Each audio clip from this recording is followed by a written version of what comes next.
We're excited. We just finished practice, good practice, and ready to get on a plane and go down there. Excited to play this team. I think it's one of the best teams in the country. Our guys are ready to go. Jermaine Samuels, just going to be a game time decision. He did not practice today. We're going to see how he feels tomorrow, shooting the ball with the finger wrapped up, and otherwise we're good. We're good to go. We good week of practice. We needed the practice, and they're a very, very talented and experienced team. All righty. If anyone wants to unmute or raise their hand, and we can get started on questions.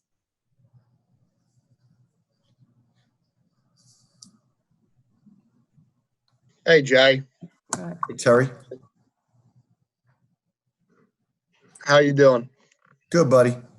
You know, well, who starts if Jermaine can't start, who starts in his place? Probably Cole Swider. Yeah.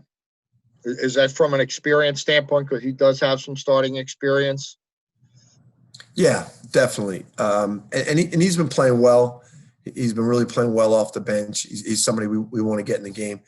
Yeah, it would be him or Slater. I mean, we could change our mind tomorrow, but both of them will play the same amount of minutes. Him and Brandon. And how impressed are you with? It seems like Caleb has kind of fit in very smoothly.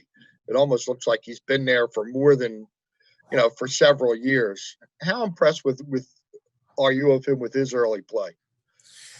I really am impressed, Terry. We talked about bringing in, we don't really have a lot of transfers, especially guys that come in and play right away. We learned that with Joe Cremo with the graduate transfer, how difficult it is.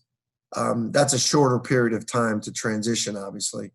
But Caleb, missing out on all of this summer and most of the fall and being able to fit in as he has. He's still got a lot of work to do, but I'm very impressed with what a quick learner he is. He's a really bright guy. He's a 3.8 student, so I probably shouldn't be surprised.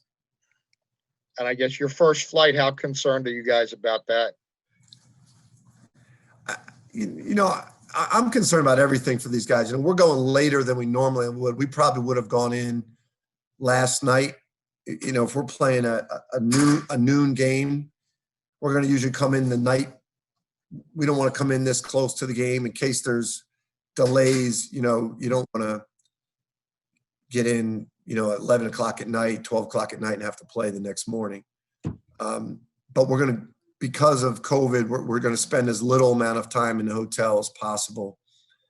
And, I'm confident in our staff. We've done everything to keep these guys safe. And we're going to, we've tested last 3 days. Everybody's good so far. Did we get today's test back yet? We're all good today. You're concerned about it. I would be lying to you if I told you I wasn't concerned. Especially Thanks, Jay. Adam, go ahead. Hey, Jay, how you doing, buddy? Hey, Z. I know you're focused on this Texas game, but we're going to get into Big East play here next week. Have you heard anything more from the league as far as what their plans are starting in January with the second half of the schedule? Are they leaning towards campus games, or are they thinking about a bubble, or what have you heard on that? I know all options are on the table, and I know they have to make some decisions shortly here. I would just say from what I'm hearing, we're leaning towards playing on campus at this point, but I think they're open to anything. And while I got you, I don't know how much you've seen of like Gonzaga, Baylor, some of these teams, but what would you say has kind of separated those top couple teams so far this year? Obviously, they're going into a big game today. I mean, they're experienced. Gonzaga does have one and done in Suggs. Baylor doesn't, but both teams are kind of older and experienced, right? Yeah, that's what you see. You just see veteran players that are really skilled, really intelligent players, high level college basketball players. You know, you don't see many guys out there, you know, learning the game, learning the college game. You see guys that have been there, done that, and have great confidence. Thanks, buddy. You got it, man.